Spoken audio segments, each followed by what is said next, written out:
to the Thunderdome, bitches. Well, welcome to the Say Win podcast. We have the returning guest, the one and only Mrs. Amber Wynn. Yes, I'm back. How was your day today? It was a busy day. Any Very crazy busy. stuff happen? No crazy stuff. Just lots of patience. Lots of patience. It's job security. Yes, true. The more we see, the busier we are, the better for me. Yep. You know, I was thinking about this. Been thinking about this for a while. It's amazing how you could be with someone for so long and not really ask questions, right? Oh, yeah. Oh, God. Just to be clear, he's made a list of questions for me. That's right here. To which I was not allowed to read the questions and prepare ahead of time. No cheating. So, yeah, I have no idea what I'm getting into. No cheating. Yeah. And this is something I've never asked you. And Okay. what made you want to become a surgical technologist? So, it's actually very weird. I remember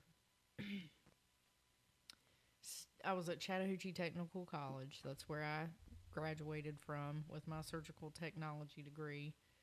I was actually standing in line that day for registration to sign up to become an LPN, as originally what I was going to do.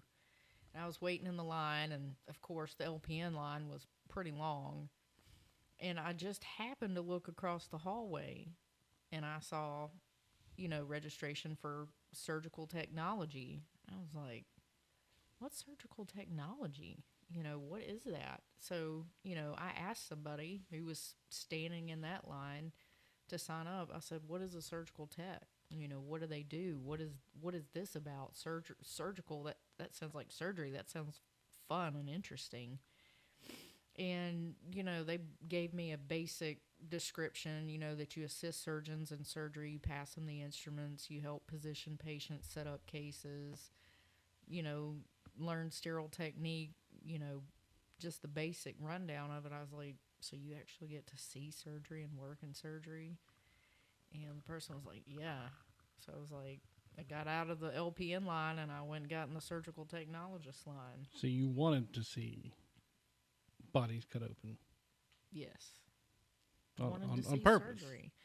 Well, I mean, if you think of surgery, okay, you have artists, right? And they have their canvas. And they're very skillful and masterful in the way that they take this canvas and they turn it into something different. Okay? When you have a really good surgeon who is not only mentally brilliant, but when they can translate that brilliancy into their hands and perform these surgeries, it's like art. It's like watching an artist do work. And you're helping people improve their quality of life and get them back on track. In some areas of surgery, the area that I work in now, yes, we're helping people. You have plastic surgery, and that helps people.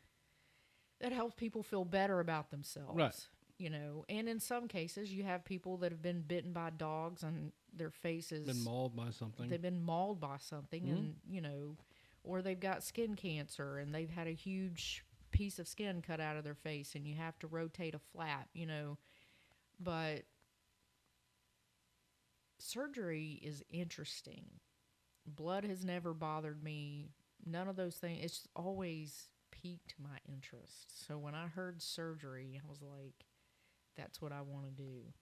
I want to be in surgery.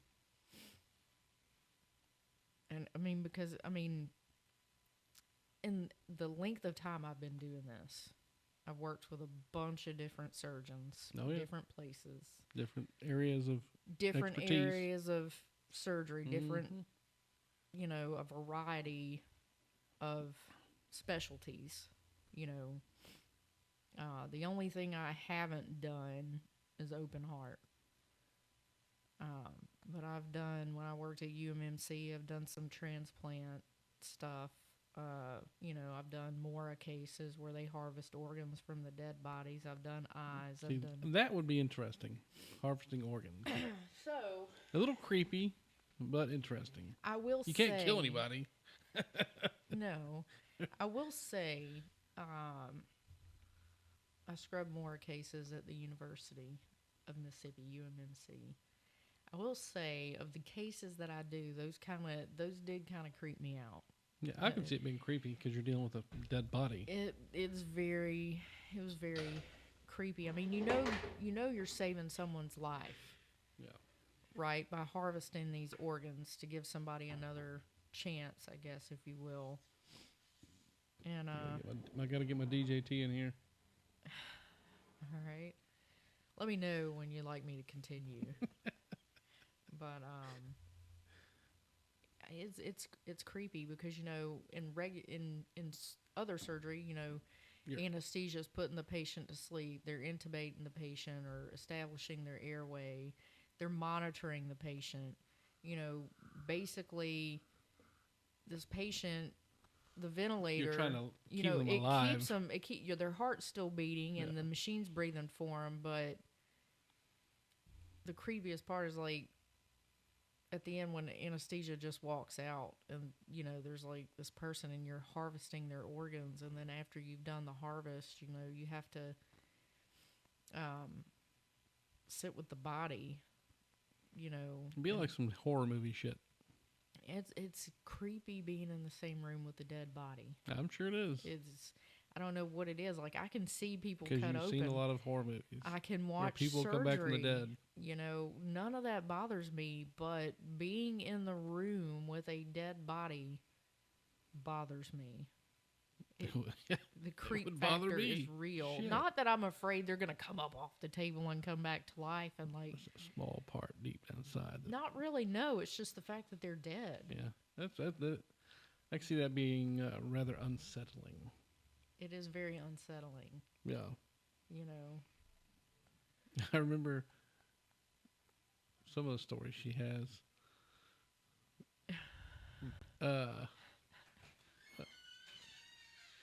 It's just me. Sorry, guys. I just want to let you know. Can I see? Well, you can hear everything. Anyways. Thanks for interrupting. There's no more chicken legs. I ate all 4 of them. Okay. Okay. Good to know. Okay. And the rest of the macaroni and the baked beans. Okay. You don't even care? No. But I did eat all 4 chicken legs. Okay. Okay. I'm dismissing. Bye. Bye. Fuckers. We're in the middle. Fucking rude. Jesus, she's never Okay, invited so back on the podcast. Where were we? Let's pick up steam here and get back to where we were. Hold on, I gotta put her on the banned list. Hang on, where's my pen? I don't know. You have no pen. Oh, she's It's over there. Oh, I got it up here. It's in the vault. okay. Banned, Vault is aging. banned for life, right there. B4L. Boom. Banned for life. Bye, Anyway. Sean and Amber. Anyway, before we were really so rudely interrupted. Slamming the door dramatically. Oh I shit. know. No, she's a lot. The one I told people about at work is And just to be clear, there were no HIPAA violations. No names were mentioned or identifying no. It's there's nothing like that. remarks of any sort. Of stories I've heard that you have heard from people who've not named anybody or any establishments or any doctors or anything of the such. No details of a potato being kept warm in someone's Yes. rectum. Yes. That is Foreign bodies in the rectum and sometimes the penis. now. How Are does that even happen? Who common. sits around and goes, you know what? That would look good right there. Twice in my life, I've, coaxial cable Oh yeah, up the penis. that would. A garter snake up the penis. Oh my god. Oh, But yeah, I really think I want to vomit. the potato was in the bum hole. Keeping it warm. in the rectum. It was they were keeping it warm. Keeping it warm. Yeah, but we've found. I mean, that's not an uncommon thing, especially if you work weekends anywhere in a hospital. Yeah. Foreign bodies in places they're not supposed to be. I don't know what goes through people's heads. I guess I'm just too normal. I don't know. I can't venture to say, sometimes, you might ask people, hey, how did this happen? The most common thing people will tell you, if they're embarrassed about it, is, oh, I slipped and fell. Yeah. That's what you get. I would say at least 85% of the time is, well, I was taking a bath or I was doing something, and I guess you just so happen to be butt naked, and these certain things were just strewn about, and you slipped and fell. I mean, it happens to everybody, right? Slipped and fell. That's how it must happen to everybody. It happens all the time for you. Or more than it should, I should say. Not foreign bodies in places. No, sir. I'm not saying to you, for you in your job. Yes. I'm not saying to you. No, not to me. No, not currently, but in the past. Yeah, that's a common thing. I mean, that's almost as common as like I'd say maybe a stab wound or something. Yeah, stab wound, gunshot wound in major metropolitan cities like Jackson, Mississippi. It happens. The gun and knife show. Yeah. Yeah. It happens. Yeah. What? So you work in orthopedic? I do work in orthopedics. Surgery. What is the best part of your job? The best part of my job?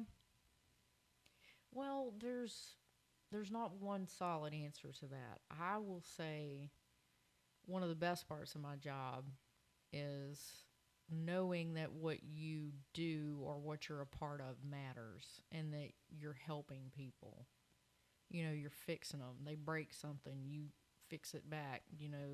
You get them back to where they need to be, back like they were before. Yeah. Functioning and living life without impairment. What's the worst part of your job? Dealing with people. Well, okay, I will say, really, I don't have any bad parts. I would say now where I work, because it's orthopedic outpatient surgery, most of the people are, in order to have surgery at most ambulatory surgery centers, you've got to be in pretty good health. You've got to be pretty healthy, and your comorbidities are low. You've got to be in pretty good shape. And, we don't do traumas at the surgery center per se. We do fractures and things like that, but not like polytraumas where someone's been in a car wreck. And right, all yours is scheduled surgeries. It's elective surgery for the most part. We do some urgent things, but most of it's elective. It's scheduled surgery. That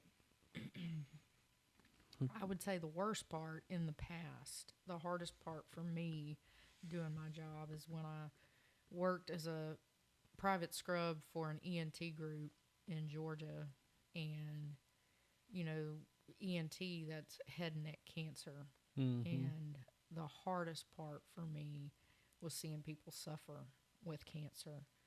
And then some of these people you would see on a regular basis. One off the top of my head I can remember, once a month or every couple weeks, depending on where they're at in their stage of their disease and treatment and surgery.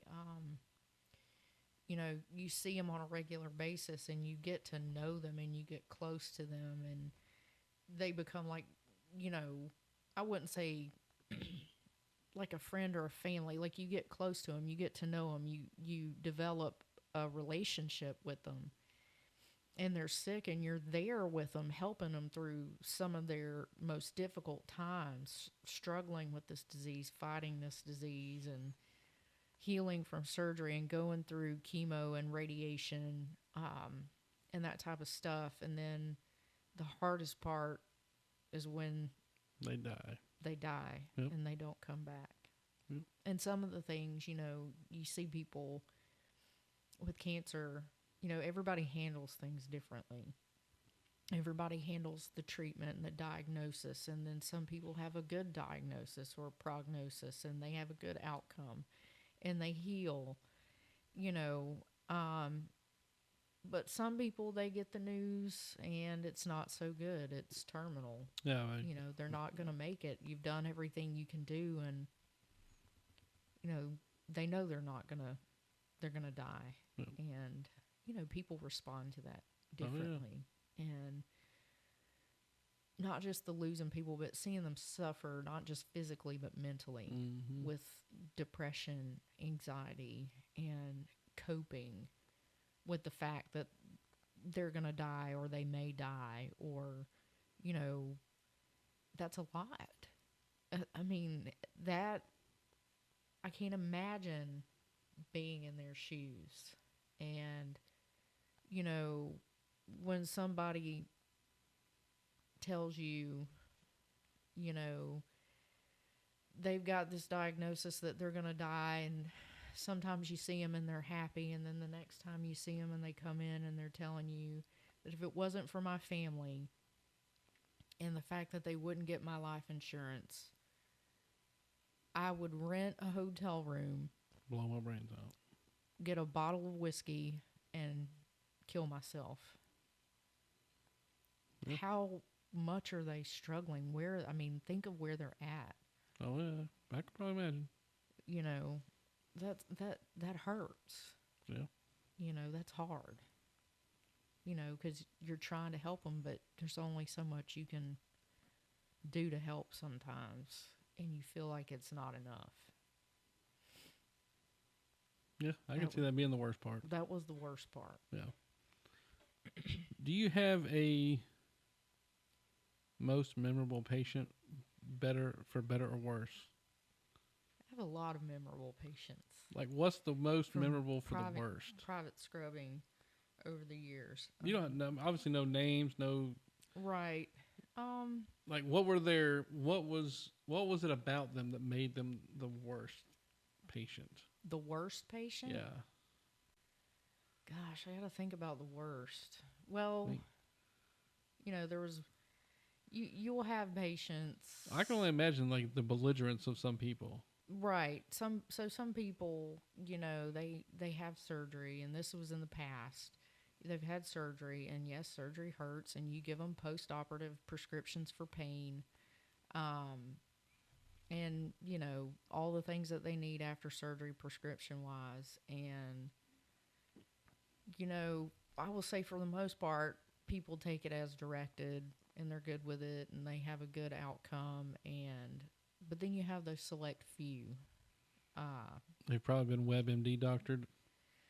Well, not necessarily. Like, so for instance, like some people like narcotics, and they have surgery, and if they have tendencies, they have surgery and they're in pain, so you give them their initial prescription, and then they'll call in and they'll say, hey, I'm still hurting, I'm hurting really bad, and they're a few weeks out from surgery, but for the most part, the doctor refilled the prescription.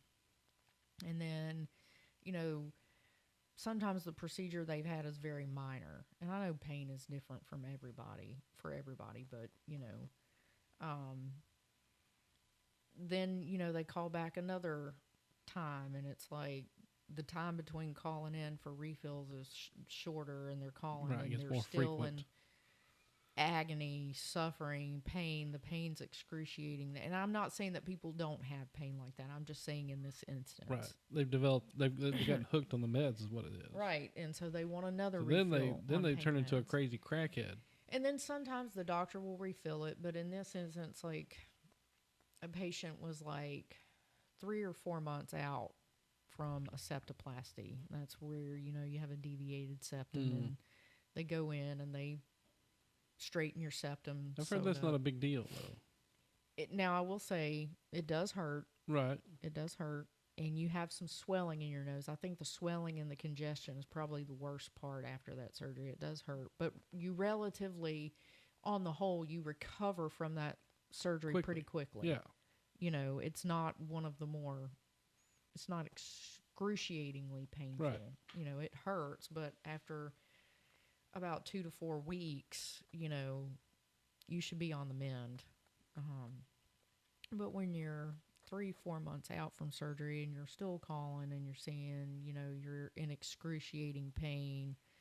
They want that good. And so good. what a lot of people, you know, my role in the office at that time, you know, a patient calls in asking for a prescription refill. Well, then the doctor's going to look back and see how many times have we refilled this prescription? How far out are they from surgery? Well, there's a risk to him too, isn't there? Right. Him, you know, they her, have their numbers and stuff and writing prescriptions. And nowadays, especially narcotics. I mean, I can see if right, it's like they've ibuprofen. really cracked down on that now. Oh, This yeah. was in the past, like Right. many years ago.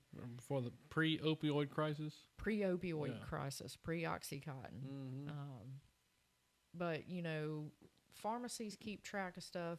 You know, so when you call in and you ask for a prescription refill and you're like 4 months out from surgery, you know, back then, this was at the point we still had paper charts. We weren't electronic medical records. We still had paper charts for everybody. Is that the Stone Age? Yes. Okay. Okay. So we still had paper charts. So when a patient calls in for a prescription refill and they're asking for pain medicine, See, that was out, when that was at a time where people could doctor shop too.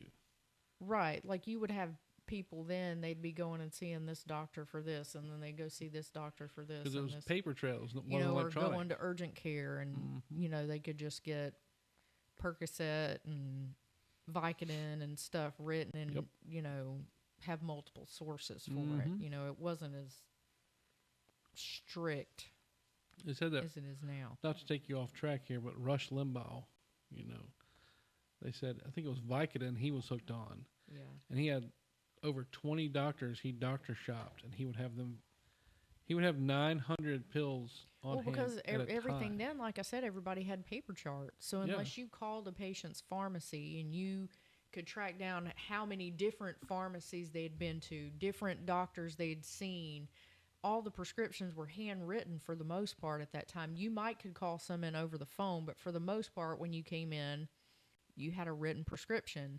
And so the patient it was a green prescription, and there was a carbon copy behind it that was pink. So the patient would get the actual prescription, and then the carbon copy went in their chart. Yep. You know, you'd hole punch it, put it in their chart. He said he was taking over 200 Vicodin a day. That's insane. And that's what led to his hearing loss. Well, if I remember correctly, now that I don't even know that they prescribe Vicodin anymore, I don't know, but if I remember correctly, I can't remember, but I think Vicodin is the one, like Percocet, that it has Tylenol in it, I believe. Yeah, I think so. They said that's what caused his hearing loss. But, you know, taking that, too much of that, I mean, that's terrible for, like, your liver, and, you know, it can hurt you. There's a reason we have pharmacists. Yeah. And they take your weight and all that shit into consideration. Right, but, like, back then, like I said, you know, prescriptions were written, and so, you know, you basically had to rely a lot on patient honesty as far as, you know, like now with electronic medical records, you have things, and you can see what this doctor prescribed, and you can see what this patient was prescribed, and, you know, all of this stuff is in their electronic medical record.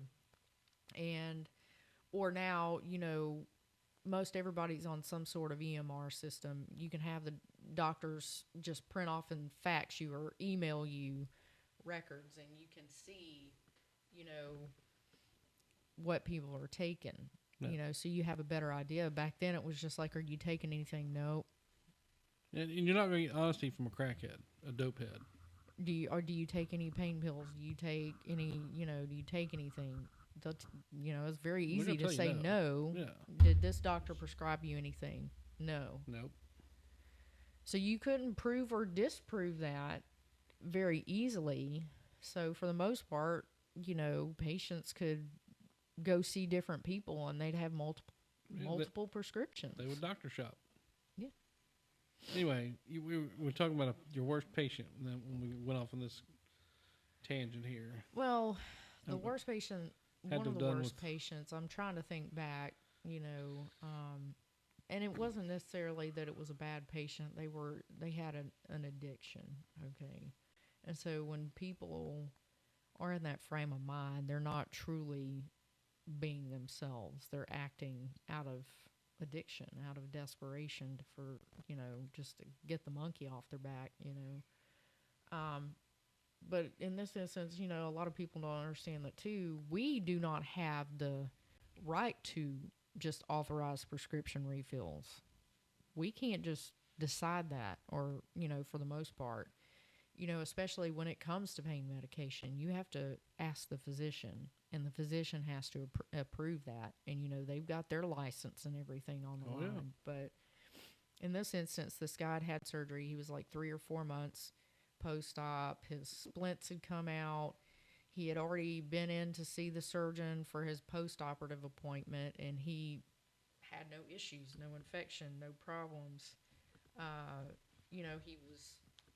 His surgery hadn't failed. He had, his incisions weren't. He was healed, and not only was he calling in asking for prescriptions, but when he come to his post-operative visits, he was also asking for refills on his. So he had several refills, and so I was answering the phone that day, taking down phone messages, and this patient had called for, I can't even remember how many times it was, and wanted another refill on Percocet, wanted more pain medication. Get that perk. Well, we had to go pull the chart, take down the message, and get permission from the doctor to refill it or not. And so that's what I did. Took down the phone message, what the patient wanted. He wanted a refill on his pain medication. The first thing the doctor does is what? They look back through their chart, and they see how many refills they've gotten on the medication already, how far they are out post-operatively. What did they look like at their post-op visits that they've come in for? Have they had any infection issues or incisions opening up or a failure of surgery? Have they had any complications to justify another refill on pain medication? And when they've had multiple refills, they've had no complications, they're healed on exam, there's no reason to give them. Then the doctor, they look back and they're like, no, I cannot refill this. Yep. I can't. Well, then you've got to be, everybody don't shoot you're the messenger, the messenger. but the messenger gets shot. Yeah. And so in this instance, I had to call this patient back, and I had to tell him, Dr. So-and-so says you're this far out, you've had no complications, you're healing well, you're not having any issues. If you're having a problem, you need to schedule a visit and come in. He's not going to refill your pain medication. And then when you have to tell them no, this guy blew up on me on the phone, cussing me out. I mean, verbally cussing me, like cursing, dropping F-bombs and cussing at me. And I'm like, sir, it's out of my hands. Doctor's orders. The doctor said I can't refill this. I cannot refill this. Yeah. If you have, questions, you need to schedule an appointment and come in, as he said. Yeah. But I cannot refill your prescription at this time. Well, instead of scheduling an appointment, he just showed up at the office, came back through the door, back behind check-in to check out, back, basically to the patient hallway. Damn. And he's just freaking ranting and raving, just going ballistic. Gotta get that fixed. Didn't schedule an appointment, just showed up, wanting that prescription. At that point, he's a trespasser. And cussing me and showing his behind up there. And anyway, long story short, he was not given a refill on his prescription, and he was discharged from the practice. He had to find another Fired doctor. as a patient. Yeah. He did bring me, after the fact, he did bring me a gift card to apologize for his behavior. but he had been fired. Too little, too late. I mean, like, he was showing out to the point they were going to call the police if he hadn't left. You know. I gotta tell you this one thing, right? Right. So the other morning, I'm coming home from work. Okay. Tuesday morning, and I had to shake my head at this. Okay. Honda Accord. Okay. Okay, what is the rule about a spare tire? Where do you not put it? Where do you not put a spare tire? Yeah. Like if you put it on your car, where do you not put it? It says it on the side, right? Not to put on the steering, right? So you don't put it on the front. No, yeah. Right? It goes on the back. I thought you meant where do you stow it? Like No. you put it in your trunk. But like if you're physically going to put a spare tire on the car, you don't put it on your steering tires. Correct. You put it on a back tire. This motherfucker had spare tires on both fronts. Oh my God. He was cruising around with donuts on both Donuts steering on both tires. fronts. I'd write that shit down. I was like, oh my God. Lord be with him. Yeah, Jesus take the wheel literally, because Somebody gonna need to. if he these Mississippi roads, are you kidding me? You hit a pothole in a donut on a steering tire. Oh yeah. Just I mean, you're not supposed to do over 55 or driving more than 50 miles. I guarantee you, he's got all the good out of that. Both those tires. oh yeah. On the steering. God forbid, like The I front. said, he gets a crack in the road. Both He's fronts. done for. Both fronts. Yeah, I feel like you have donuts on both. All it's going to take, this tire blows out, then this tire is just going to blow out. I mean, Under stress. under stress. Yeah. Yeah, you're What done. are you going to do? You're done for. What are you going to put the rear tires on the front and just drag the rear brakes up? That's if you survive, Jonathan. You're thinking too far ahead. Okay? You're thinking too far ahead. You're right. Your front tires blow out. You're probably going home to meet Jesus, okay? That's probably... The upper room. You go into the upper with room. Jesus. You're done for. You're done. Yeah. I had to write it down. I was like, oh my God, I cannot believe this dude is rolling around. He's testing fate. Man, he's got balls. You know, I'm just going to tell you right now, if that man or woman... It was a man. It was a man. Oh, if yeah. that dude made it to his destination alive, I guarantee you it's not his first day driving on both. I'm just saying... Both in the front. I guarantee you. If he survives that, he needs to buy a lottery ticket because he's lucky. Well, he's probably too broke because he's driving fucking spares in the front. Let's be honest. He's probably got... That is not a best case scenario. You know, that's got disaster. He probably written all doesn't over it. have the money for outside of basic needs to get lottery tickets. The man's rolling around on two spares. Dang. 50% of his tires Running are fucking with spares. the devil. Yeah, he's He's woo. That man. he's rolling them dice, man. He's And then rolling the big. I forgot to tell you too that what was it? When do we have those bad storms? Thursday night? With the tornado sirens and stuff. Yeah. I can't remember if it was Wednesday or Thursday. Well, I think it was Thursday because I'm off Wednesdays, but it's Yeah, Thursday. you were at work. I Yeah. do remember you. So at on the work. way home that morning, so that would be Friday morning. People get dumb in the rain. Oh, Super automatically. dumb. Any rain or snow. So they had Rain starts Highway falling. 16 shut down for a stint because one car to my right was rubber up. Okay. Okay, All right. roof smashed in. Don't know if they survived. Right. Yeah. The other car is probably 40 yards in a field off to my left, and it's a solid 16-foot drop from the road height to this field height. That's going to leave a mark. Yeah. A couple people were not having good days. Yeah, that's a terrible day. Yeah. It was bad. Yeah. Yeah. But Yeah, that's a really bad day. that slowed my commute to the house a little bit. Yeah, I bet. No. Yeah. People, man, you know, it starts raining or God forbid snow or ice. It's like people lose all common sense. They just go dumb. I've always said it. It's raining. Go dumb. Yeah, they do. They go dumb. That's It's what like they do. their better sense and judgment of driving just out the window. So I have a coworker who went to Minnesota Okay. I think I've told you about this person I vaguely as remember. a supervisor. Born and raised in Mississippi. Yeah. Lived all of his 35, 36 years here. Is this the guy that wanted to go He somewhere wanted to, yeah. where it snows Yeah, to see to what it's like? Minnesota. Yeah, to railroad in the The ninth winter circle. railroading, Hell. as they call it. Born and raised in Mississippi. Okay. He's never lived anywhere else. Okay. So when we got the tornadoes, they got snow, Yeah. 2 feet.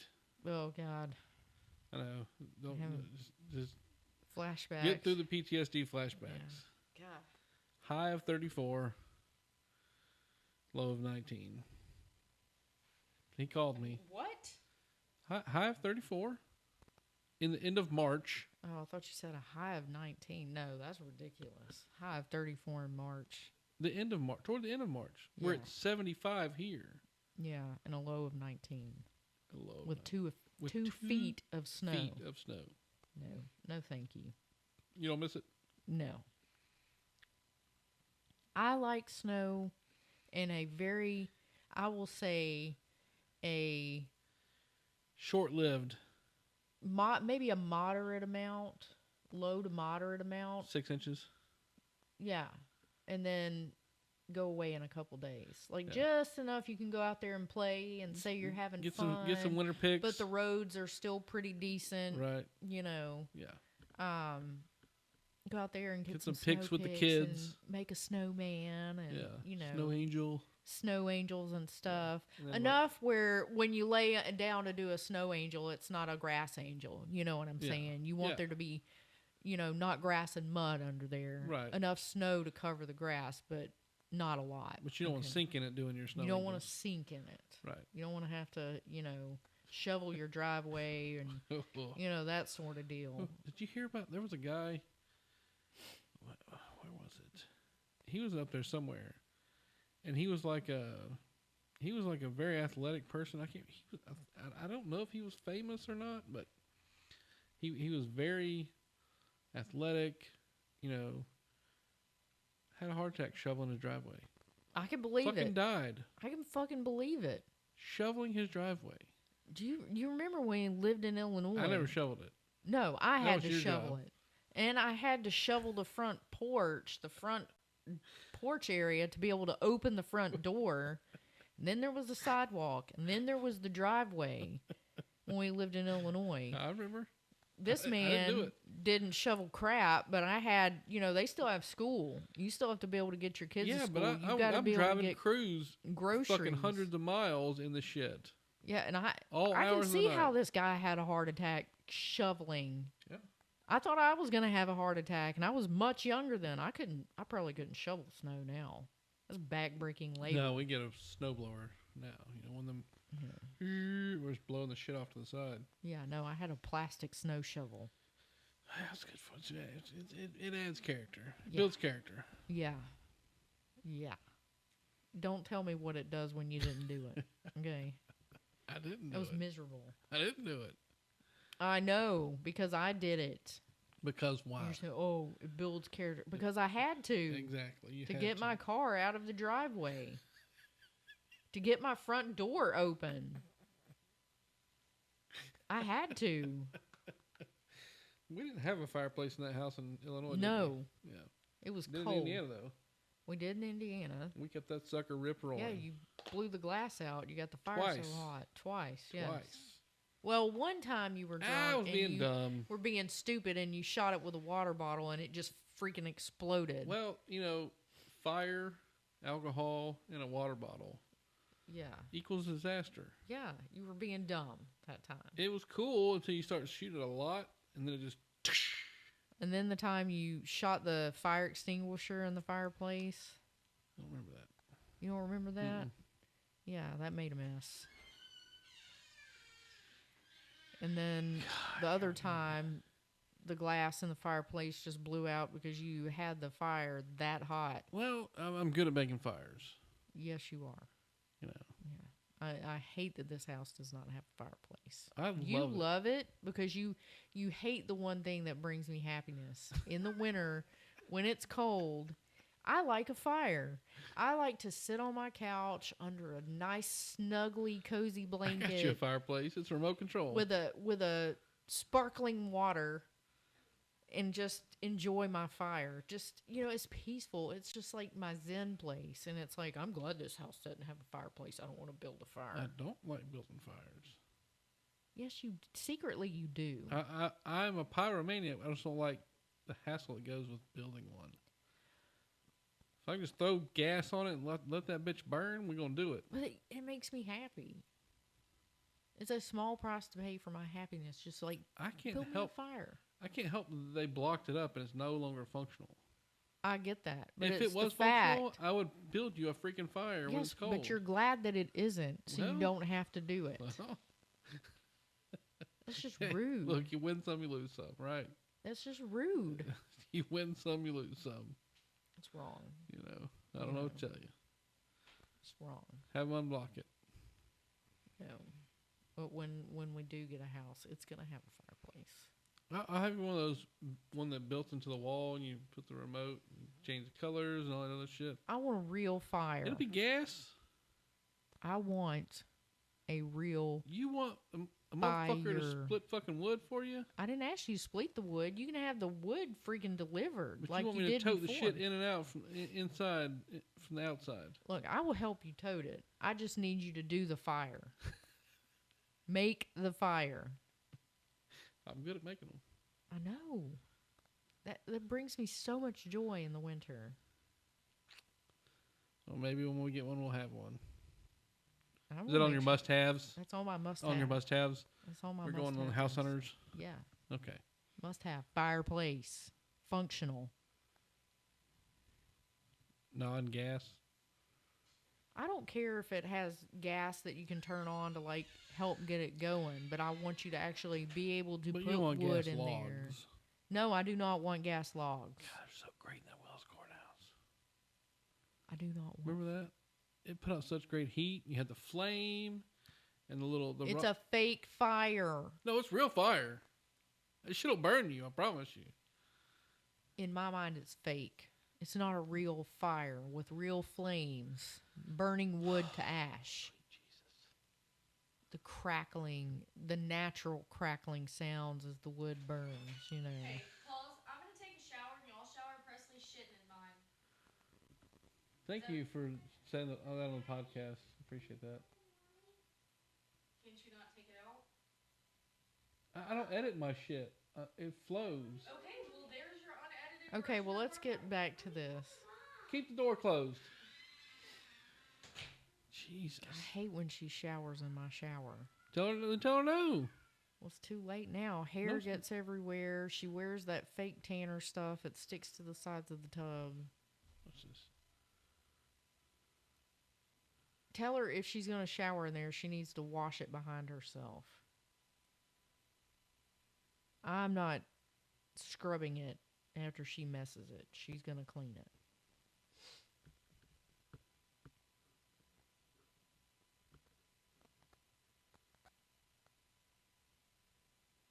All right.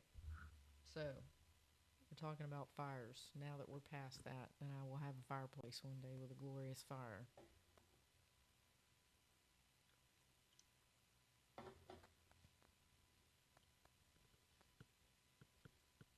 Yeah, we know you want a glorious fire. I will have one day. I know you will. I will. You know, I'm really building fires. I really liked our fireplace in Indiana because it had the blower on it, right? Oh yeah. Kept that house. Magnificent. I mean, it's 45 below zero outside, but it's what was it, 89 degrees inside. You kept it, you get up like around 80. But the highest thing I got was 89. Yeah, that was when you were competing to see how hot you could get the fire, how high of a temp you could get before So you blew the glass 45 out. below outside. It's 89 inside. Oh yeah. And that's pretty good. No, it was amazing. I could Nobody wear went shorts cold. in the dead of winter No, inside. Yeah. Yeah. No blankets were needed. no. If you had a blanket, you're just committing suicide You're gonna have a heat stroke. Yeah. slowly. Yeah. No. It was glorious. Amazing. Fucking fireplaces. Look, I don't ask for jewelry. I don't ask for flowers Well, you don't like flowers because why? because they die. That's right. It's a waste of money. Yeah. I don't ask for a lot of things. All I want is fire in the winter. That's not a lot to ask for. You know, I don't have fancy purses or spend money on shoes, and I don't spend a lot of money on clothes because I'm in scrubs most of the time. She says she doesn't self-tan anymore. Tell her to wash the bathtub after herself. Out. I'm telling her that you have your instructions. I don't want to see hair and I just said you have your instructions. yeah. Other than that, wait on Presley to get through taking a shit. Then shower in your own damn shower. Yeah. Lord have mercy, help me. All right. So where are That's we? pretty much all mine. You already went through your whole list. Yeah, I of didn't have a lot questions? because I just, I just realized, I've just never really got to the what made you want to be a surgical tech. It's been 20 years. It'll be 22 years in June. Let's see, No, 2002. for us. Oh yeah, for us. Okay. Yeah. I figure after 20 years, I may as well ask Yeah. you why. Yeah. Right? Better late than never. There's a lot of things you haven't asked me. Like what? There's a lot of like if we had to do one of those couples quiz, like how well do you know your spouse? Favorite color's purple. But like they ask you things. I feel like there would be a lot of questions you may not be able to answer. Go ahead about me. and rattle some off. See what I got. I don't know. I don't know what to ask about myself because I know myself. What do you think I don't know about you?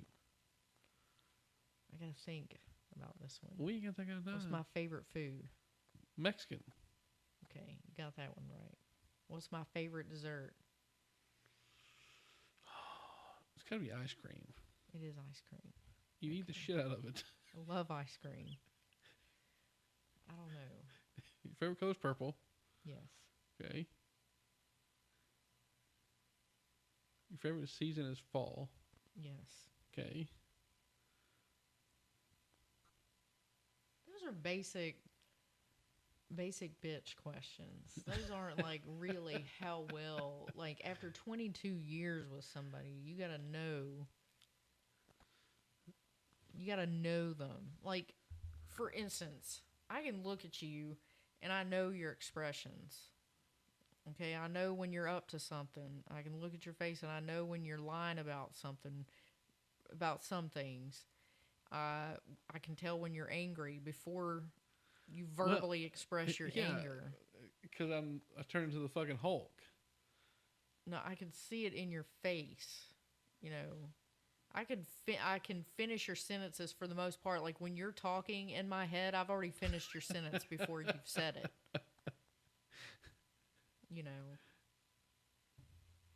Don't think I don't do that with you. I will finish your sentences a lot. Yeah, okay. But yeah, I love surgery. It's gonna be hard to give up one day. It's just like a whole other aspect of reality. Like, it's like you have real life and how everything, and then like surgery is just a whole. It's like a whole other world, man. It's like it really is amazing. Yeah, I couldn't do it. You just put that fucking surgery channel and I'd just have to leave the room. You got too queasy of a stomach. Like you got. Yeah, let me hark a loogie and see how you turn out. I don't do phlegm. Yeah, snot and phlegm. You'll be worst patients. I can tell you one of the worst experiences I had. Let's hear it. This lady was coming in when I worked with the ENTs, and some patients, like, with reflux or vocal cord nodules, different things, you'd have to take them to the endoscopy room and scope them. We had this flexible scope that you put down the nose into the throat to look at the vocal cords and, the larynx and stuff. And I swear, you know how I am with vomit and mucus. Oh, yeah. I do know. Yes, I know I work for an ear, nose, and throat doctor, and I hate mucus. How does that even work? It was very difficult, okay, to choke it down and vomit, okay? I'd vomit. I'm a sympathy puker, okay? If I can't really have my wits about me, if it happens and I don't expect it, like, like if somebody's been drinking and they start doing, they're going to throw up. I can better handle it. But when somebody just throws up out of nowhere and I'm completely not expecting it, I'm probably going to throw up. Like your children? Yeah. I am most likely going to throw up. This patient come in, so she's got reflux, whatever. We've got to scope her, take her to the endoscopy room. This lady, we take her back there, and, they spray this stuff in your nose. One's like a numbing spray, and one's a decongestant to open your nose up before they scope you. And this lady, I'm just going to say, she had to have drank a freaking gallon and a half of orange juice and probably eaten a lot of bacon and biscuits and eggs, okay? She had a hearty breakfast, let me put it that way, with almost 2 gallons of orange juice. Oh, my God. So we're scoping this lady, and she's like, oh, I'm going to pass out. I'm going to pass out. I've been scoped before. They spray you up. It's not that bad. It's really not that bad. And so this lady, they're just getting the scope in her nose. They haven't even really gotten down to her throat yet. And she starts, I'm going to pass out. I'm going to pass out. And she's like woozy in her chair. And the next thing you know, she starts vomiting down the front of her shirt, all over the chair, all over the exam room floor. She's throwing up everywhere. And it's like orange juice and breakfast. She just keeps, it's like a volcano. There's no instructions not to eat before you go have one of those things done? Well, there are no instructions because most of these people, they come in, they don't know necessarily they're going to have to be scoped. But, in my common sense, if I know I'm having problems with my throat, they're probably going to have to look down there, right? And to be able to see, they're going to have to use like a laryngeal mirror, or they're going to have something to look, or they're going to be poking and prodding me. They're going to be in my mouth. Okay, so I'm not going to sit here and eat a fucking lumberjack breakfast and drink 2 gallons of orange juices before I go to the doctor. You got to hit up the Cracker Barrel, get that Mama's pancake breakfast before you go in there. This lady had a Paul Bunyan breakfast, okay? This was Paul Bunyan's breakfast. Country boy, where you have like biscuits, gravy, eggs, bacon. There was a lot. Yeah. That's all I can say. I've never seen that much vomit come out of one person, okay? She starts throwing up. The other nurse that was in the room with me threw up in the sink. So I'm surrounded by people vomiting at this point. I started to throw up in the sink. This lady's just sitting here covered in her own vomit. Oh, my God. That's terrible. And so her husband's out in the waiting room. She's crying. He's embarrassed. She's embarrassed. I'm sure he is, too. He's like, I gotta take this bitch home with fucking he didn't know when he came back there to see what had happened, and he saw the wreckage, the aftermath that was left, just vomit everywhere, and she's sitting here crying, and I'm not trying to be insensitive, but I'm just saying, she's covered in vomit, okay? Orange juice. It's clearly orange juice. With, I could pick out eggs and bacon and biscuits. Oh, and yeah. I don't know what else was in there. Yeah. Maybe some hash browns. I'm not 100% sure. Somebody went to Cracker Barrel, that's for sure. A little hash brown casserole. I'm just going to tell you, as much orange juice as there was, her tab had to be like $300 because we know orange juice is expensive and they only bring it out in a little glass. They don't bring you a big glass. No, you get a 6-ounce glass. She had to be... She got it by the pitcher. Chugging pitchers of orange juice, throwing them back. So we're all throwing up. Then we got to go get the husband. And he comes in there and he's just like, you can see, he doesn't even have to say anything. You just see like, what the fuck happened? Like on his face, like, oh my God.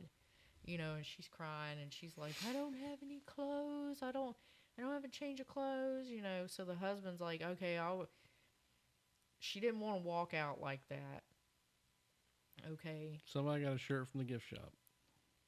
So the husband drives all the way home, and you know how traffic is in Marietta. Oh, hell no. He has to drive home, then he has to drive back to bring the clothes. Oh, So no. she's sitting in this room. There's vomit everywhere Oh, because we no. can't clean it up while she's in there, because we literally have to move this 600-pound chair out of the way to mop up all this vomit, Ugh. clean up all this vomit God. and, whatnot. So, and she's sitting in the chair, and it's all over her. We don't have clothes or anything like that. And it's not like a gynecologist office or a GP's office where you've got gowns that someone can change into. It's a specialist office, and nothing we do, it's the neck and above. It was ENT, so no one's got to take their clothes off for anything. So you don't have gowns. Right. Okay, and then, so it takes the guy forever to get back. She's sitting in there. The whole hallway reeks of vomit. There's puke still everywhere. my She's God. covered in puke. She's still crying. He gets back with the clothes. She finally changes and leaves, and then we've got it looked like a frat party, like, in that. It was awful. I'm just going to say this. I'm going to put this on the record. Somebody would have gotten a gift shop sweatshirt. Not at that gift shop. That gift shop was expensive. Hey, It was- we getting out of there. You paying $50 for a sweat, John? It was on her shirt, her pants, and everything. Well, you get a sweatsuit. They did not have a sweatsuit in the gift shop. They might have had a sweatshirt or a T-shirt, but there Yeah. were no pants to be had No. or bottoms Hey. of any sort. You made the mess. You deal with it. She wasn't going to do that walk of shame. When I tell you, she was thoroughly covered in vomit. She was thoroughly covered in vomit. Oh God, that's hilarious. It was like The Exorcist with the pea soup, except it was orange juice, and it was everywhere. What do you think about watching surgery being done on yourself? I've never seen myself have surgery. I mean, I've Well, had surgery. It wouldn't bother me. I think it would be cool. A person had told me told a story about them watching reconstructive knee surgery on themselves. Like, so they had I guess epidural or whatever, so they were numb from the waist down, right? Well, that's not standard practice. Most of those people are put to sleep, and they get blocks in their legs, and they're asleep to have that type of surgery. Right. This person was watching it on a monitor, like laying on the table. They could watch it right here while their knee. Well, if you're having an ACL, That's what it was, ACL. you're having an ACL I'm sorry, surgery. what was it? The knee? It was ACL. Okay, so if you're having an ACL, I will say most of those patients, all of them are asleep. They're put to sleep for that. You're put to sleep and whatnot. But it would be possible, I guess, to have a block or a spinal epidural or something where you're numb, Yeah. but This you're person did. awake. And I will say most of the ACL, it's an open scope type procedure. So part of it's open, most of it's through the scope. But you have to open to harvest the graft unless you're using a donor graft like an allograft. No, it wasn't a donor graft. They had to use it. So if they're taking your own, they're harvesting it from your body. Yeah, that's what they did. They have to open you up to take the graft and then close it up. The rest of it's pretty much done through the scope. It would just be So weird. yeah, you could watch it on the monitor That would because just be they have to weird. go in there. If you've got any meniscal tears, they're gonna trim those back and fix those. Or if it's a repairable thing, they're gonna put in. It would just be weird. They're gonna do a meniscal repair. They're gonna fix it with a fast fix. That's a Smith and Nephew product, but all the other companies have their own. Are we version endorsing too. now? Are we endorsing? That's just the one I'm most familiar with. Okay.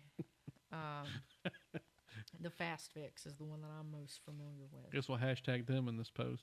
Hashtag fast fix. But that's just the one that I'm most familiar with. There are other versions of it for a meniscal repair. And then, for the ACL, they're going to go in there and the part that's torn up, they're going to take their shaver and debris it and clean out the notch and, run their pin, ream their tunnels, pass the graft, what have you. And, sometimes with that, it's a straightforward, just an ACL repair. And then sometimes if someone's had a pretty bad accident and they've got, other torn ligaments. You've got your LCL, your PCL, your MCL. Sometimes those things have to be HBO, ESPN. have to be repaired also, but those are typically depending on which tendon it is. It may be repaired open, or some of them they can do. One of the guys at work had a torn bicep. Biceps, distal biceps. He didn't realize it. Yeah, most of the time you realize that. Because he injured his shoulder at the same time, right? He said he was looking at the mirror. He's like, my right bicep looked different than my left one. So one of the doctor, and so much was torn. So did he tear it down here, or did he tear it up closer to? He must have torn it closer to. Yeah. Okay, he tore it down there. Okay. Yeah.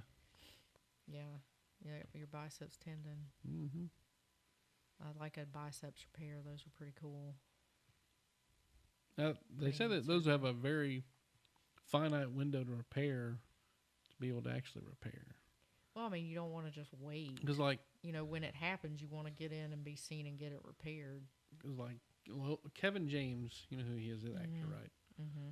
So he was talking about he had one done. He tore his bicep, but he waited, like, a year. Oh, no. And they were like, you're never going to be able... You can't attach it, right? No, because when you tear it, if you wait too long, it... He thought it was just, like, strained, Yeah, No. Torn. Most people that tear their biceps tendons that I've seen, they do at the gym. They're lifting and they just pop, tears it. John Jones, the UFC fighter, he was just in camp to come back, and he tore his fucking pec. Oh, his pec. Yeah. Eesh. Yeah. I mean, I've seen those repairs done too. That's pretty cool. Those are hard to repair though, just because it's hard to get in there to see it and repair it. But those are pretty cool. But that's a booger bear. Right, he was there. grappling or drilling or whatever, and they said he just screamed just like bloody murder. Yeah, that's painful. Yeah, I'm sure it is. Yeah, I'm sure it is. That would just pec repair, man. That's oof. That's tough. That in a lot of ways, in my opinion, I would say a pec repair is harder than a biceps tendon. I'm sure. There's a lot more involved. You don't want either one, but yeah. Yeah, I mean, who wants their muscle torn from their bone or whatever? Oh, God. Yeah, I know why he screamed in pain. He was in extreme pain. Yeah. Yeah. But I guess that's part of what he does, though. That's the risk he takes in being an ultimate fighter. Yeah. Watched that Conor McGregor thing last night on Netflix. Tell me you didn't watch Roadhouse. No, it's McGregor Forever. It's the documentary on Conor McGregor. Oh, okay. I refuse to watch the new Roadhouse. I was about to stand up and pummel you on your own If I watch podcast. that, I want you to pummel me. I will. Thank you. I appreciate that. No self-respecting male or person is going to watch that joke. There's only one Roadhouse. A remake that they call Roadhouse. That's Patrick Swayze. That's Roadhouse. right. He's the Dalton. Jake Patrick Gyllenhaal's Swayze. not. And I've seen, because it's on, I guess, Prime. Yeah. It's on Prime, and so, there's a few shows that I watch on there, and, you have your ads, your commercials. Oh, yeah. And they've been burning up that Roadhouse. Conor McGregor is supposed to... He plays the bad guy, I guess. Or the bad guy's henchman. That one that was... I don't know which one he plays, but either way, the character he plays in the original was very quiet, right? Very reserved. Yeah. He's a loud Is he the guy that in the original Roadhouse was the guy that worked for Wesley? Yes. That was that got his throat ripped out? Yes. Okay. Conor McGregor was playing that guy? Yep. He should have been He should have been Dalton. He should have been Dalton. Yeah. No, he plays that guy. You can see that you could cast him in a role as a badass because he's a UFC champion. He's a fighter, not Jake Gyllenhaal. Oh, God. Might as well cast Brian Buentano to be Dalton. It's a travesty. They're coming out. Have you seen the new trailer for the new Beetlejuice movie? I have not. It has what's her name that plays Wednesday in it? Oh, the same that in the Netflix Wednesday. Mm-hmm. Winona Ryder's in it. It's all the same cast. I don't know if Alec Baldwin's in it though. But like the same lady that played The mom. the mom, she's in it. Winona Okay. Ryder's in it. Of course, Michael Who is Keaton. Winona Ryder? Because originally It's her same character. she's the same character. Yeah. So where does Wednesday? I believe it's her child. Okay. I believe it's her daughter. Okay. And it looks pretty good. I think I'll check it out. I'll check when it comes out for free. I'll check it out. Okay. I'm not gonna pay for it. Okay. I refuse to support Hollywood. I mean, I want to see it, but Yeah. I'm not like, oh, I'm like, No, I'm not gonna pay for money it. to rent it. I'd like to see what Oppenheimer. Yes, I want to see Oppenheimer. You know, he's up for. It's an interesting fact. The movie's up for 13 nominations, and there are 13,000 nukes in this world. Going to conspiracy theories. Oh God, here we go. Are we going? Are you trying to take No, me down but the rabbit hole? do you know the world arms treaty on nuclear weapons ends in 2026. At Yeah. that point, it's free game for everybody to nuke up. That's if no other accords are Right. agreed upon before that time. Well, America's going to have a heftier president in place to, Joe Biden's for sale. Not necessarily for the highest bidder either. He's more. It's worried more the about first bidder. sniffing people and eating ice cream than. Sniffing little girls, eating ice cream, and riding his bicycle.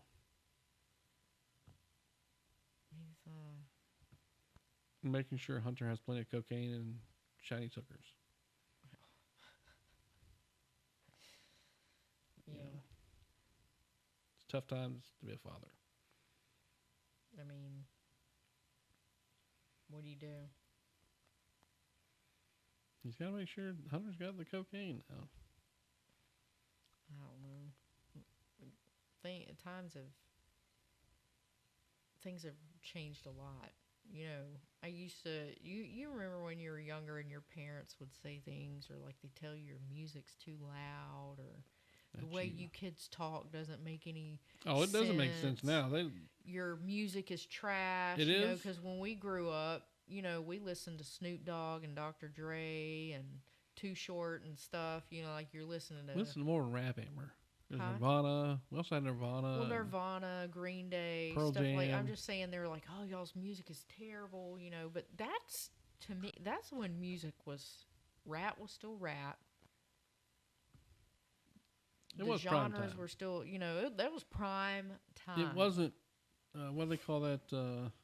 Auto tune and just right. saying random stupid shit in a microphone and putting it out on. But you remember growing up, like your parents would say stuff like that, and you'd laugh and be like, "Oh, you're so old." But like, now that I'm at the age that I am, it's like,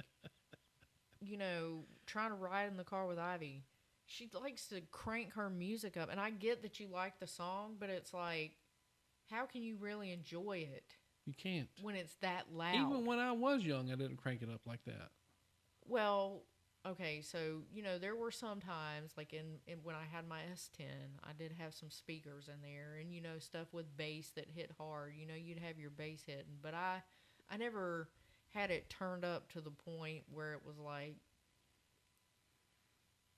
No. just like Yes, I would enjoy it at an elevated level. right, but it's like you ride with her, and it's like she's gonna turn it up to like 18, and that's like standard level. And then she's talking to you, trying to talk to you, and the music's so loud, and then you're trying to talk back to her. I can't even hear myself over the music. It's loud. It's like, why are you trying to talk to me if you have the music this loud? I'm going to have to shout at the top of my lungs to be heard over the music. And then, God forbid, some song that she really likes comes on, it gets turned up even louder. Yep. Every time I have to, like, turn it down to be able to speak. And their music shit. And the music these days, everybody has their own opinion, but it's crap. Mm-hmm. The music is too loud. It's Well, I will say this: if it's too loud, you're too old. well, whatever. And then the language that she uses, like you know, like they're saying stuff. It's like, what are you talking about? They don't use grammar. You know, and apparently when you text now, you know, there's a certain way you have to text. You can't punctuate at the end. Because they don't know how to punctuate. Well, no. For instance, text and Ivy. You know, I like to be grammatically correct, and I punctuate at the end of a sentence. If I'm excited, it's an exclamation mark. If it's a question, there's a question mark. If I'm just making a statement, there's a period at the end of a sentence, you know. But apparently, if you do that in text message now, you're angry. You're angry. You're ending the conversation. You don't want to talk anymore. Yeah. It's like, what, you don't want to talk to me? It's like, what are you talking about? You put a period at the end of your sentence. Well, that's what you're supposed to do. Yeah.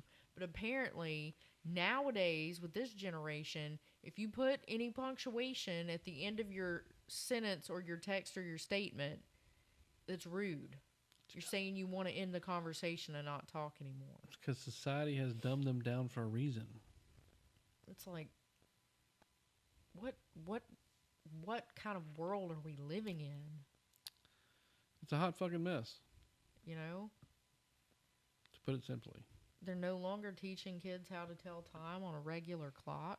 Roman numerals, analog time, cursive. It's gone. Out the window. Yeah.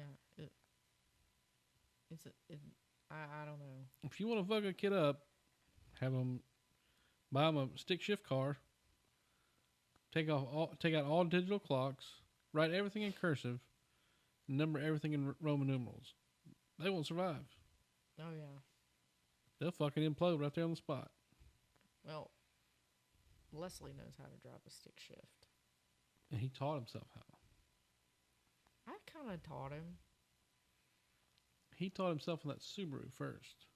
I tried to teach Ivy, but she was trying to... She can't even drive an automatic. She was using too many... I get you got to use your left foot for a clutch when you're driving, but it was trying to use the left foot for the brake and the clutch, and the right... Yeah. There was too much crossing. It was going to be death. Gas and brake is too much for her. It was going to be certain death. So I was like, we've got to call this. We can't. People will die. Many people, yes. Multiple, or the first one will just be so bad that you just take out yourself and whoever. Yep. You know, this is going to end in tragedy. Oh yeah. We can't do this anymore. Nope. Had to put a stop to it. Yeah. Talk about feeling like you're gonna have a heart attack when you see somebody over there like doing their feet. Well, if you never want her, if you never want her to drive a vehicle, keys, you know. If you never want her to drive, buy everything in manual. I prefer a manual. Not me. I do. Well, driving as far as I do now, with no lights or anything, it wouldn't be so bad. Yeah. When you're in traffic, like when I was in Atlanta traffic every day, driving a 5-speed. No, in bumper-to-bumper traffic, a manual is a pain in the neck. But if you're not in bumper-to-bumper traffic or terrible traffic, I prefer a manual. There's no terrible traffic here. They think they got it bad here. They ain't seen nothing. Atlanta's bad. Marietta's bad. Hiram is bad, traffic-wise. Dallas, now. Hiram. I mean, traffic's terrible. Oh, yeah. Traffic was bad in Colorado, too. God. Took me an hour and a half to go 27 miles. It was terrible. Yeah. There's really... Sometimes more. Really, in Mississippi, you may have traffic back up, but usually there's like an accident or something, you know, and you're not just sitting there. It's like an 8-minute delay. Right. It's not really traffic. In Atlanta, you'll be 2 hours and there's no delay. There's like no reason. It's just people. Yeah. And ridiculous. Merging onto the highway or changing, people will as soon as kill you than literally. To let you over. Literally kill you. Oh, yeah. They will literally, intentionally kill you before they'll let you merge or change lanes. Yeah. Well, if you don't aggress yourself, I mean... Everyone's aggressive on the interstates there. It's like rage driving. That's what you got to do. Thank you. That's how I learned. It's like demolition derby. Let's see how many people I can get on the interstate and kill today or run off the road before I make it to work. It's like, you know, the punch buggy game, punch bug blue, you know. As long as there are no children involved, everybody's fair game. I got a Honda Accord. I got a Honda Civic, you know. I got a Lancer, you know. It's like... No, little cars are fucked. Oh, if driving that Fiesta in Atlanta traffic, could you imagine that? How are you going to be aggressive in that? You can't. You're going to on the gas, you know. When you rev it, it sounds like a queef. You can't be aggressive. Yeah. You're not going to... People are not going to take you seriously. I've heard electric golf carts with more aggression than that fucking car. Or weed eaters. Oh, my weed eater way more aggressive than that son of a bitch is. Yeah. You know, at least it's got some bass to it. It's got a little growl to it. That one doesn't. A purr. that one sounds... You know when you squeeze a balloon and... Yeah. That's that fucking thing. Yeah, that's what that is. It's fucking pitiful. I'm so ashamed. I want to wear a mask when I drive that thing. Well, at least you don't have to really drive it in traffic. So nobody sees me. You know, on your commute. But if you had to drive that thing in Atlanta or Georgia traffic. Nope. Oh, yeah. Nope. I'd be on all sorts of social media. Look at this fucking douchebag.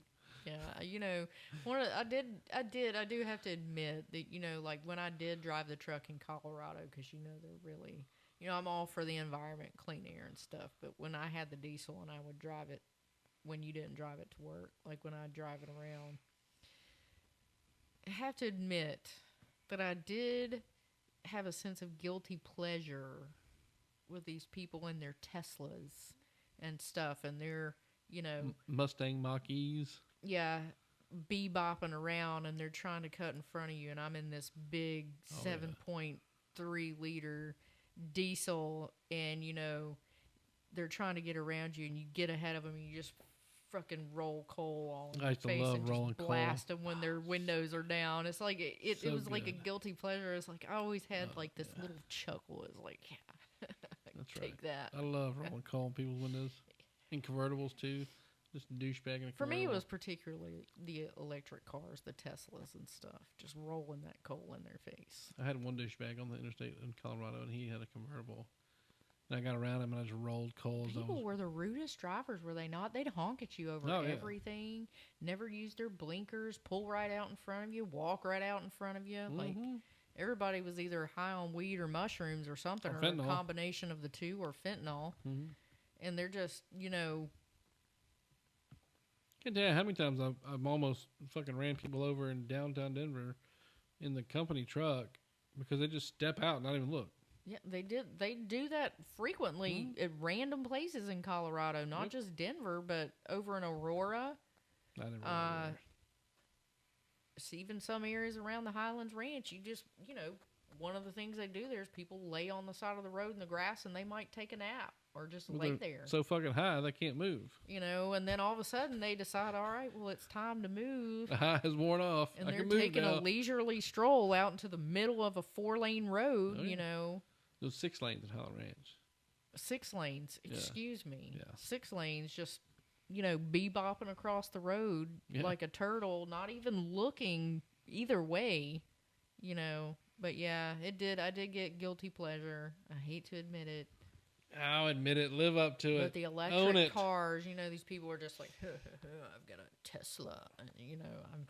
God, as a whole... You know, whatever, and they're... Never seen so many Tesla... Trying to bully you in their little electric cars, and I'm sitting here in a big-ass Super Duty diesel, and I just blast...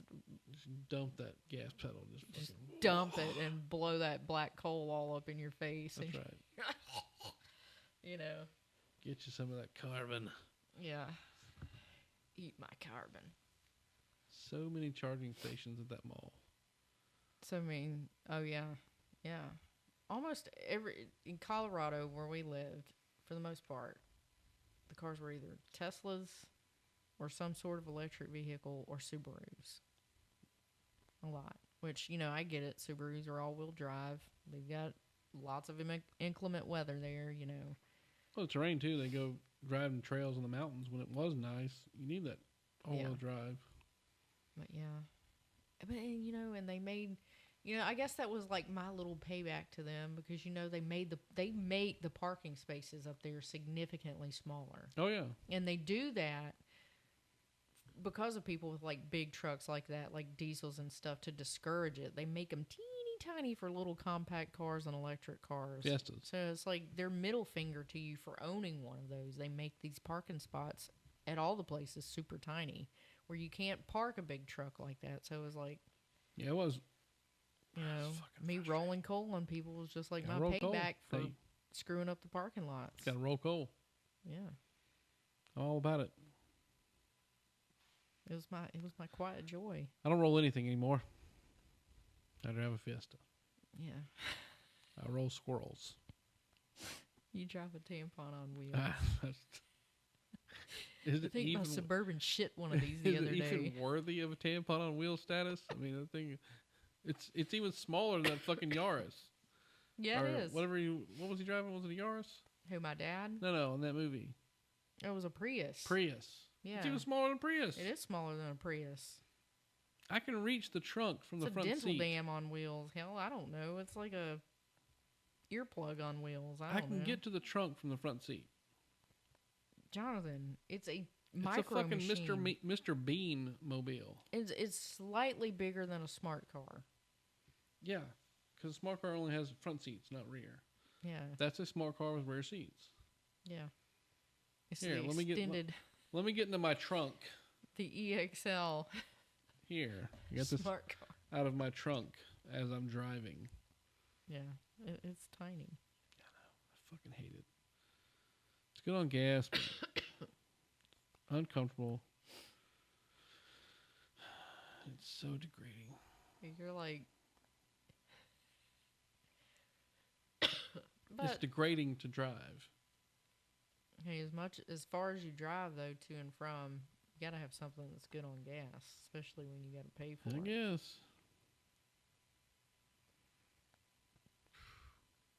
Well, you know, things will turn around. Car. I think it could. When we had that ice storm. Maybe if we pull it backwards really hard and let it go, it'll just like. When we had the ice storm, some of the guys at work said, "Hey, I'll just put it in the bed of my truck and I'll just drive you home. We'll just put your car in the bed of the truck." Well, hell, you might have got here faster. What did it take you? 5.5 hours to get 5 home? hours and 8 minutes exactly. To get home that day? Mm-hmm. Yeah, that was a nightmare. Tell me about it. I'm sitting You're here not the one sliding across 37 bridges. I'm watching Life 360 and I'm like, is he going to make it? You know. Oh, he hit 25 miles an hour. Well, we made it up to 30. The roads must be improving. Yeah. Yeah. I know. That was the worst drive ever. It was pretty rough. Oh, it was. Yeah. Because you couldn't put cruise control on. No. You'd be dead. Yeah. Unless you set the cruise control at 15 miles per hour. It won't even recognize it until you hit 25. Yeah.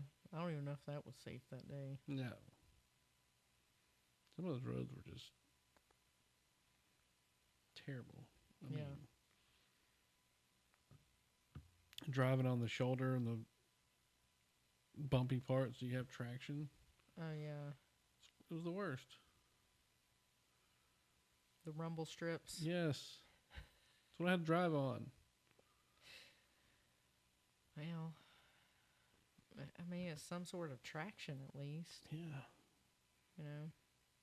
If it wasn't 125 miles away, I wouldn't have to worry about it. Yeah. Well, hopefully. Yeah, hopefully. In the near future. Very near. We won't have to deal with that anymore. Yeah. Yeah, I'm just going to start giving hand jobs on the street corner. I figure I can make more per hour. What are you talking about? Your hands are way too rough. No, I know I'm going to have to treat them. I'm going to do some moisture treatments. You know. O'Keefe's working hands. Yeah, some O'Keefe's. Like put Vaseline on your hands and wear gloves on That's them. That's it. I'm just going to moisturize your hands. Moisturize them. That should be like sandpaper right now. Chief. Hey, different strokes for different folks. Yeah. Okay. I figure I'd make more per hour of that with that than most other jobs. Well, I mean, cash money is non-tax money. It's an honest living, right? Well, I guess it depends on. It's the oldest profession, okay?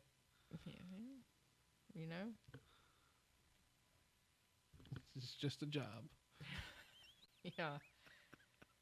Just a job. That's what a lot of people tell themselves. It's just a job. Oh, shit.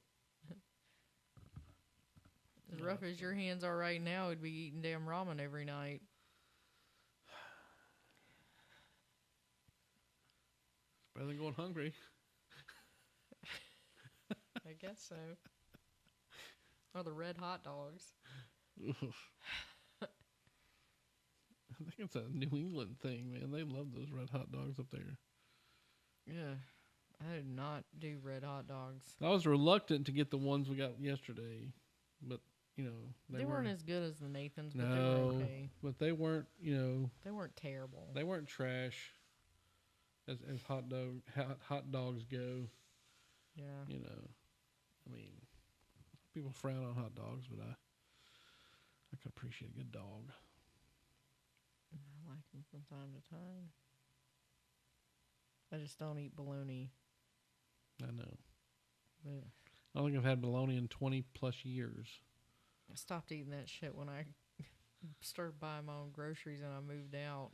I'd eaten so much bologna growing up. I can't even smell bologna fry now, or I want to vomit. Huh? You get the red ring around it? Yeah, it had the ring around Slide it. it between your teeth? No, ugh. Oh, man, that's like shit right there, man. God, that was like our primary staple for sandwich meat. It was either that Carl Buddig cardboard shit that was like paper thin, basically to have a decent sandwich, and it was basically compressed meat with salt, had very little taste, but you had to like put the whole pack on one sandwich to even have enough to have space between the bread, or bologna.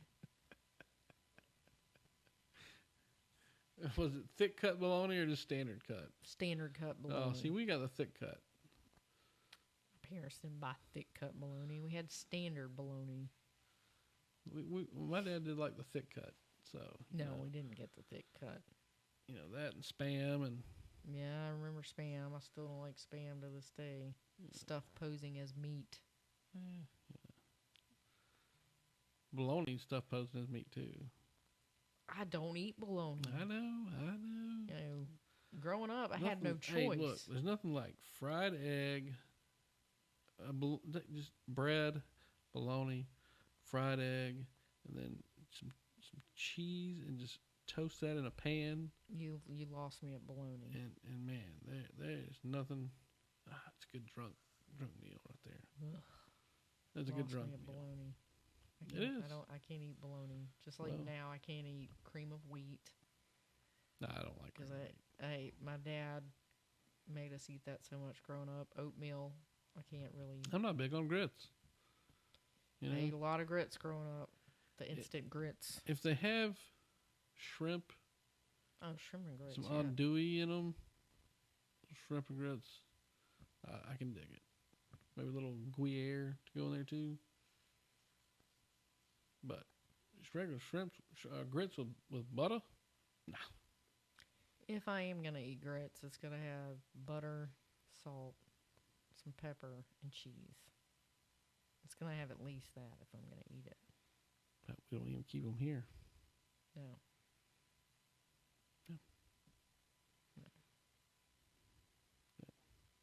All right, so we've gone over all of our bullet points. What are we going to... Are we gonna continue to talk, or are we gonna wrap it up? What are we doing? I don't know. How much longer you got here? I don't know. It's your show. You tell me. I don't know how long we've been talking.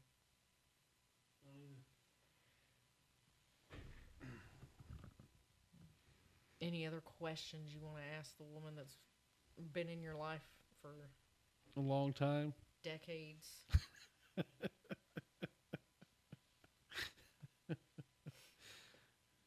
I'm sure there are. Well, it's probably bedtime for the kiddos. I have no idea what time it is. It's 10 after 8. Oh, yeah. So, Yeah. we'll just wrap it up and do it again another time. Yeah, when you come up with more surprise questions, that wasn't as bad as I thought it was going to be, honestly. When you wouldn't let me read the questions or prepare me ahead of time, I was pretty skeptical. I'm easing you in. It was pretty sus because I was like, he's going to ask me some. You never know with you where you're going to go. I'm easing you in. The questions will get harder. You should run these things by me. No, I don't want it to be rehearsed. I want it to be natural, raw, and real. Okay, well, today wasn't so bad. No, it wasn't bad. No. We'll try it again next time. Oh, God. Well, it'll be somebody else's turn next time. No, let's be questions for you. Only you can answer. How do you know what I can and cannot answer? I'm pretty sure. You think you're sure? Let's go get these girls in the bed. All right, I love you. Love you. Let's hope it all recorded. So let's hope it all recorded. It was funny in a way. Oh, God.